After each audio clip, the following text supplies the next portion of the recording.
guddiga doorashooyinka maamulka Puntland ayaa ku qabtay magaalada Boosaaso ee gobolka Bari doorashada ilaa 9 kursi oo qaar ka mid ah ayaan kuwa ugu saameynta badan oo looda inta uu socday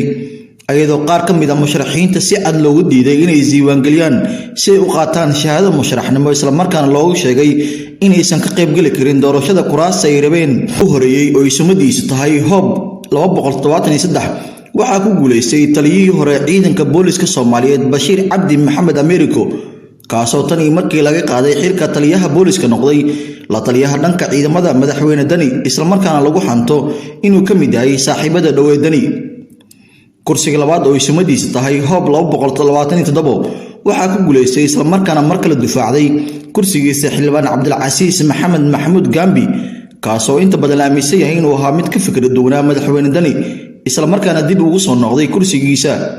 kursiga saddexaad oo isumadiisa tahay hoob 169 oo ka mid ah kuraasta ugu saameynta badnaa bahadaleyntooda tan markii la shaaciyay qabashada kuraasta deegaan doorashada labaad ee Puntland ayaa waxaa ku guuleystay musharax Cali Mahdi Maxamed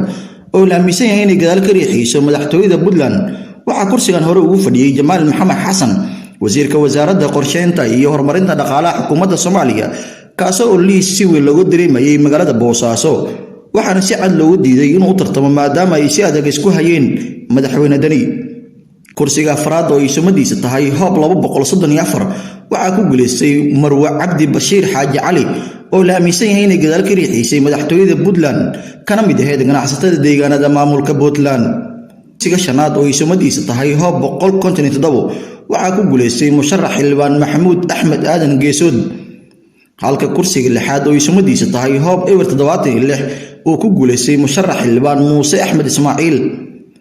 kursiga toddobaad oo isumadiisa tahay hoob 220 waxaa ku guuleystay Cali Xaaji Daahir Salebaan oo ay gadaal ka riixaysay madaxtooyada maamulka Puntland kaasoo guushiis kadib oo la hadlayay warbaahinta wuxuu si cad u sheegay inuu ka yimid dhanka maamulka Somaliland isla markaana uu yahay qaran jiro oo ay dadkiisa isku tashadeen ayna jirin cid ay u baahan yihiin kursigan waxaa hore ugu fadhiyay wasiir ku-xigeenka wasaaradda gargaarka iyo maareynta musiibooyinka xildhibaan Cabdirashiid Maxamed Xasan kaasoo ka mid noqday siyaasiyiinta ay saameysay go'aanka madaxweyne Dani kursiga sagaalaad oo isumadiisa tahay hoob 149 waxaa ku guuleystay musharax xildhibaan Faysal Axmed Maxamuud kursigan sidoo kale waxa uu hangal taagayay oo liisa ka bilaabay magaalooyinka Garowe iyo Dhahar afayeenka maamulka Puntland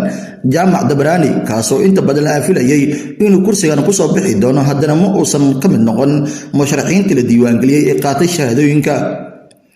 inta badan xubnaha guuleystay maanta doorashada lagu qabtay magaalada Boosaaso ayaan galin tartan adag waxayna ku soo baxeen hab gacan taaga kadib markii tartanka isaga hareen musharaxiintii kale kuraastan doorashada lagu qabtay magaalada Boosaaso ayaa waxa inta badan ka taagnaa murno xoogan waxaana boosaskoodu waayay wasiir ka tirsan dowladda federaalka Soomaaliya oo in muddo ku sugnaa magaalada Boosaaso sida ay mar kale u difaacan lahaayeen kuraastooda